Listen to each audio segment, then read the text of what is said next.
প্রতি বছরেই যে ইতিকাফ নবীজি করতেন, তাহলে এই জিনিসটা ভালো, শুধু ভালো না অনেক ভালো? কথা অনেক ভালো। যে কাজটা নবীজি প্রতি বছরেই ইতিকাফ করতেন, নবীজি প্রতি বছরেই 10 দিন ইতিকাফে বসতেন, তাহলে আপনার আমার জীবনে 60 বছর চলে যাচ্ছে, আপনার আমার জীবনে 70 বছর বয়স হয়ে যাচ্ছে, আপনার আমার জীবনে 40 বছর বয়স চলে যাচ্ছে, নবীজি যে ইতিকাফটা প্রতি বছরেই করতেন, প্রতি বছরেই বসতেন, তাহলে আমার জীবনে 40 বছর বয়স হয়ে যায়, আমি কি একটা বছর বসতে পারলাম না? আপনার কাছে আমার প্রশ্ন, আমি কি একটা বছরও কি নবীজি যে ভালো কাজটা প্রতি বছর করতেন, আমি কি একটা বার করতে পারলাম না? ইতিকাফ কি প্রতি মাসে করা যায়?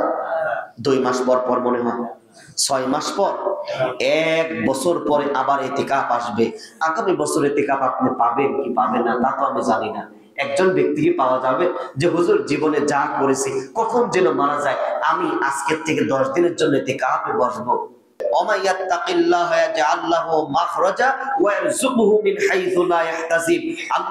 প্রথমত তাদের তাকওয়ার গুণ অর্জনকারীর গুনাহ খাতাগুলো আল্লাহ মোচন করে দিবেন, সুবহানাল্লাহ।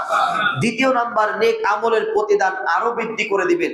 যেমন রমজান মাসে একটি ইবাদত করলে যদি ফরজ আদায় করে 70টি ফরজের সওয়াব হয়, তাকওয়ার গুণ অর্জনকারীর যত নেক আমল আছে এর প্রতিদান আরো আল্লাহ তাআলা বৃদ্ধি করে দিবেন, কন্যা সুবহানাল্লাহ। তৃতীয় নাম্বার, দুনিয়ায় যাবতীয় সংকট ও বিপদ আপদ এবং পরকালের বিপদ সহ আল্লাহ তাআলা মুক্তি দান করবেন, সুবহানাল্লাহ। যে ব্যক্তি আল্লাহ ভীতি অর্জন করবে, যেই ব্যক্তি তাকওয়ার গুণ অর্জনকারী হয়ে যাবে, আল্লাহ তাআলা বললেন যে দুনিয়ায় যত সংকট আছে, যত দুনিয়ায় বিপদ আপদ, বিপদ আপদ আছে নাই? আপনার বিপদ আছে, গাড়িতে অ্যাক্সিডেন্ট, রোড অ্যাক্সিডেন্ট, বিভিন্ন জায়গায় বিপদ আপদ, অসুখ বিসুখ, কঠিন রোগ। আল্লাহ তাআলা বলছেন যে ব্যক্তি তাকওয়ার গুণ অর্জনকারী হয়ে যাবে, আমি আল্লাহ তাআলা তার আর্থিক অবস্থাও ভালো করে দেব এবং আপনার বিপদ আপদ আমি সব দূর করে দেব। শুধু এটা না, এবং কি আমি পরকালেও আমি আল্লাহ তাআলা ওদেরকে আমি আল্লাহ তাআলা নাজাত দিয়ে আমি আল্লাহর জান্নাতে দেব, সুবহানাল্লাহ। আর 4 নম্বরে বলছে আমি এমন জায়গা থেকে আমি আল্লাহ রিজিক দেব, বান্দা আপনার খেয়ালও করতে পারবে না, কল্পনাও করতে পারবে না। যারা তাকওয়ার গুণ অর্জনকারী হয়ে যাবে, আমি আল্লাহ ওদেরকে রিজিকের ব্যবস্থা করে দেব, কন্যা সুবহানাল্লাহ। তাহলে রিজিকের মালিক যিনি, তিনি কে? আল্লাহ বলছেন যারা আমি আল্লাহকে ভয় করবে, আল্লাহ ভীতি অর্জন করবে, আমি এমন এমন জায়গা থেকে আমার বান্দাদেরকে আমি আল্লাহ রিজিক দেব, বান্দা সেটা কল্পনাও করতে পারবে না। প্রিয় ভাইরা আমার, দেখতে না দেখতেই, সময় গুনতে না গুনতেই আজকে কততম রমজান বলেন তো?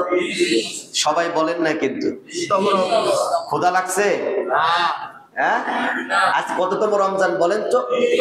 এই যে দেখতে না দেখতে, আমার কথার সাথে এখন, দেখতে না দেখতেই, শুরু করতে না শুরু করতেই আপনার 20টা রমজান যে আমাদের কাছ থেকে চলে গেল, এই কথাটাও আল্লাহ আমাদেরকে জানিয়ে দিচ্ছে। যেমন কোরআনুল কারীমের মধ্যে যে আয়াত দ্বারা ফরজ করা হয়েছে, ইয়া আইয়ুহাল্লাযীনা আমানু কুতিবা আলাইকুমুস সিয়ামু কামা কুতিবা আলাল্লাযীনা মিন ক্বাবলিকুম লাআল্লাকুম তাত্তাকুন। ওহে ঈমানদারগণ, তোমরা রোজা রাখো। কেন রাখবো?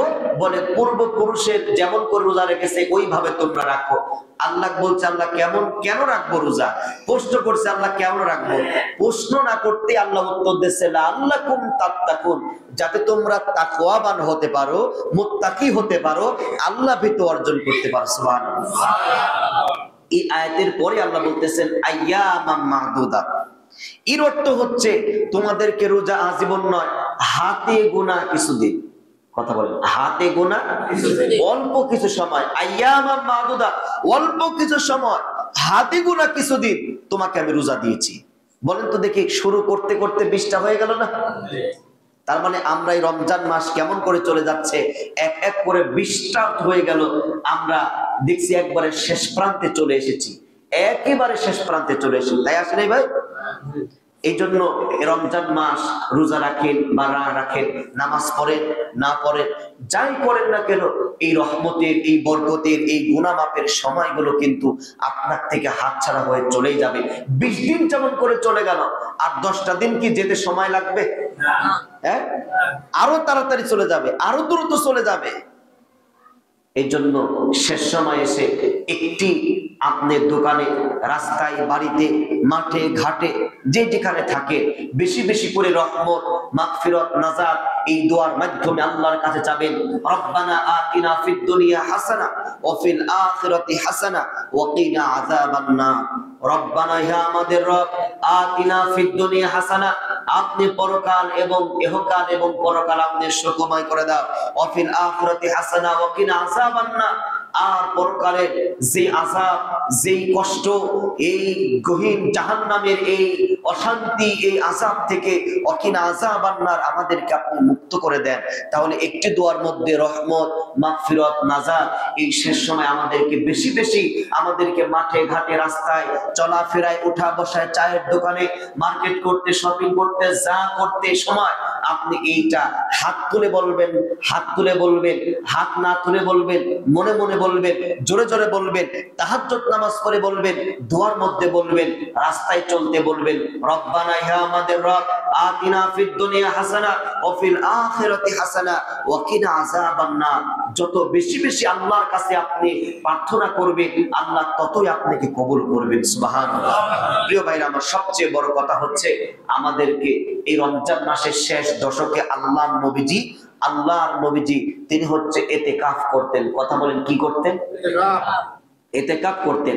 হাদিসের ভাষায় আল্লাহর নবীজি শেষ দশকে একটু নড়ে চড়ে বসতেন, মাজায় গামছা বেঁধে আমল করতেন।